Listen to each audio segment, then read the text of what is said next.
Corona एक ऐसा शब्द जो सालों साल लोगों के जहन में बना रहा। साल 2020 और 2021 में तबाही मचाने के बाद एक बार फिर से कोरोना हाईलाइट हो गया है।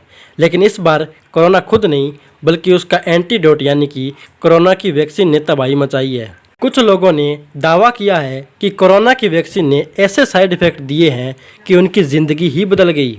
कोरोना की वैक्सीन बनाने वाली कंपनी एस्ट्राजेनेका पर कुछ लोगों ने मुकदमा किया कि उन्होंने कोरोना से नहीं बल्कि उनकी वैक्सीन से अपने व अपने रिश्तेदारों को खोया है।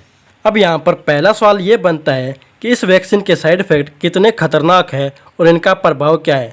और दूसरा सवाल ये है कि क्या वैक्सीन लगाने के 1 या 2 साल बाद भी डरने की ज़रूरत है। सबसे पहले समझते हैं कि ये मामला शुरू कैसे हुआ। ये मामला शुरू हुआ ब्रिटेन से। कोरोना की वैक्सीन बनाने वाली कंपनी एस्ट्राजेनेका पर पहला मुकदमा पिछले साल जेमी स्कॉट के नाम के व्यक्ति ने दर्ज किया था। जेमी स्कॉट ने दावा किया कि कंपनी की दवा कोविशील्ड की वजह से उनके दिमाग को नुकसान हुआ है और अब वो ठीक से काम नहीं कर पाते। इसके साथ साथ कई अन्य लोगों ने भी इसका मुकदमा कराया। जेमी स्कॉट के वकील ने बताया कि कंपनी ने पहली बार अदालत में दस्तावेजों में ये माना कि वैक्सीन से कुछ लोगों को असामान्य साइड इफ़ेक्ट हो सकते हैं। कंपनी के अनुसार उनकी वैक्सीन से टीटीएस यानी खून का थक्का जमना जैसी असामान्य साइड इफ़ेक्ट हो सकते हैं।